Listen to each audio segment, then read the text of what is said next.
Also, big news here that President Trump and Schumer and Pelosi agreeing to pursue a plan that will get rid of the debt ceiling. Not kick the can down the road, just to get rid of it. Why in the world would the United States government need any form of restriction upon its spending levels, right? I mean, makes total sense, doesn't it? Why would you want to say to the United States government, look, we want to hold you accountable, right? We want to put a cap on the amount of money that you spend of taxpayer money because, we're $20 trillion in debt, right? So it kind of makes you wonder, why in the world would we want to put any kind of cap on these guys and any kind of accountability? Well, Trump seems to get that point too, along with the Democrats, and so they all want to see a repeal of the debt ceiling. A repeal of the debt ceiling. I mean, this is getting outrageous. This, by the way, reminds me so much as I see all this playing out. This reminds me so very much of the 1960s. Not just, the racial tensions that we're seeing in the streets and all of the other things we've seen going on.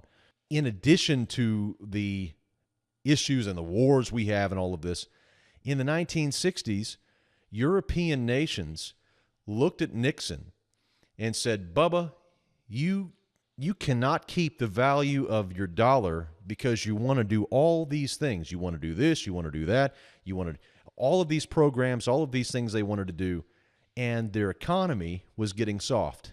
And so France and Germany, many other European countries, not just Europe, but mainly Europe, dumped the dollar.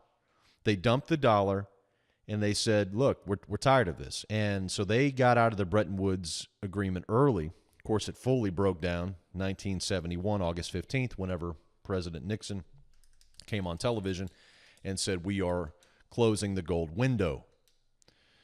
Why were they closing the gold window? Well, because it was a debt ceiling, right?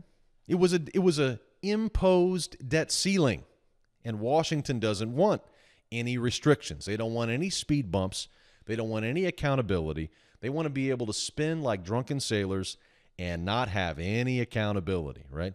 So that's fine, right? That's fine. I mean, you and I don't really, what can we possibly do about that, right? But you know what? If you're in the Chinese government and you have lots and lots and lots and lots of money in government bonds, you can do something about it, can't you? You sure can. You can sell off some of those bonds and say, look, you guys look nuts. You guys are going to get rid of your debt ceiling. You guys are getting hammered by Category 5 hurricanes. You got all this federal relief you're going to have to come up with. You're not operating according to a budget.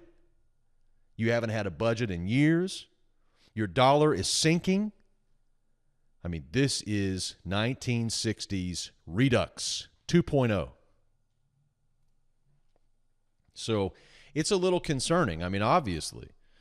So the concern here, I think, is that with the dollar continuing to fall, and by the way, in Asia overnight, dollar was sinking like a rock. Gold is rallying, right? What is this telling us? This is telling us something very obvious, that the world is getting tired of being kind to us, right? We are living on the kindness of strangers with our $20 trillion national debt. Yes, our GDP is rising quickly, but our debt is rising quicker. That's the problem. And you can't do that forever, right? You just can't do that forever. So the fact that Trump and, I know some people are saying, well, Jerry, the debt ceiling, we don't need the debt ceiling. I mean, the debt, they just always raise it anyway, so you might as well get rid of it. But that's not the point. That's like taking speed bumps out of the school zone, right? You say, well, nobody slows down in the school zone anyway, so you take out the speed. That's ridiculous. Nobody would say that.